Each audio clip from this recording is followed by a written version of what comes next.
Hello.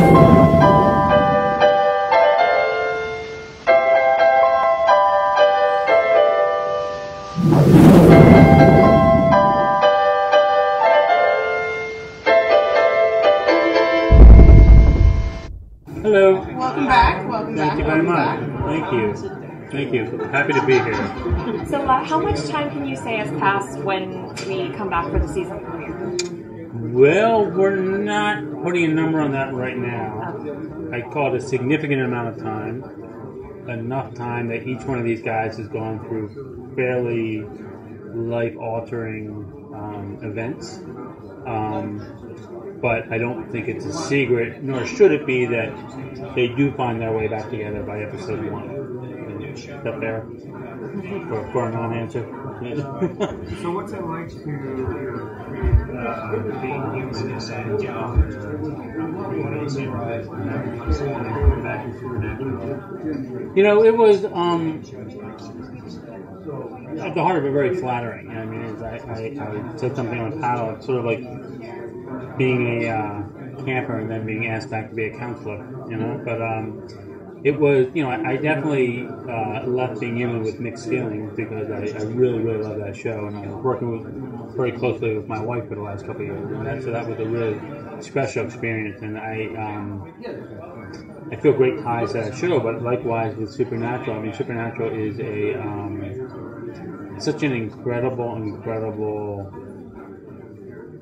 thing at this point, you know, that it was a real honor to be asked, so it was very hard to say no. Do you have a theme for this season? You know, we have a theme that evolves, which I can give you sort of like part 1, because part 2 would be, in my mind, giving a little bit too much away.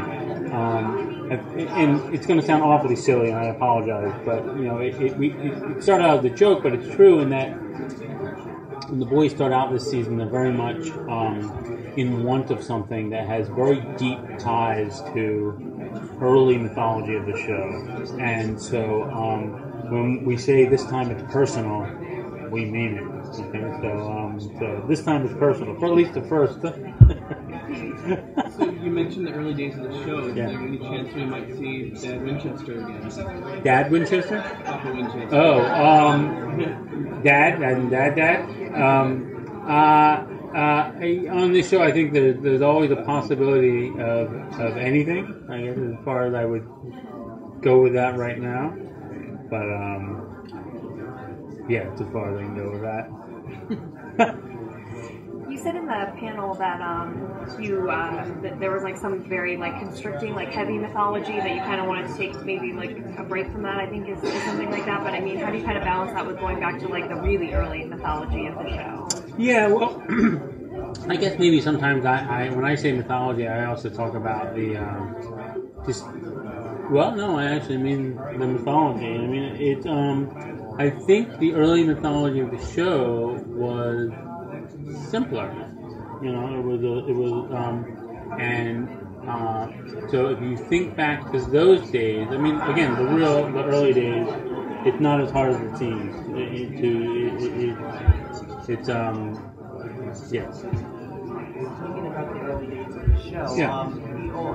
Previously, Eric Kresky had a storyline run for multiple seasons. Right. With you being the showrunner, do you see your current storyline as more than just one season? Yeah, I think when I was saying we were dropping the mythology a little bit more sparingly this season, that was notwithstanding the fact that I think we really are building some foundation for a storyline that can carry us on for at least a few more years. I mean, there's a note card in my office with, you know, the end of season 10 right there. So I mean, what I think this mythology can take us to. So yeah. So when you hang out for example, like a season 10 note card, you have to think about the actors and whatnot. How do you kind of get exciting to them and entice them and, you know, want to continue? Well, I mean, I first of all, I have that note card. That note card exists in fantasy right now. I don't know if that's going to be season 10, but you know, that's the one that keeps me getting up in the morning. But you know, I think the challenge to the actors. I mean, these guys have played their roles every which way, right? I mean, you want to give them challenging, human, fun scenes. I mean, it's like the first rule is you want to write parts that every actor would sort of just love to play, and hopefully that goes for the leads as well as the guest roles that are coming in. You know, it's I think they are. I mean, obviously more than savvy to recognize, but a good story is a good story, so they'll get on board. Absolutely.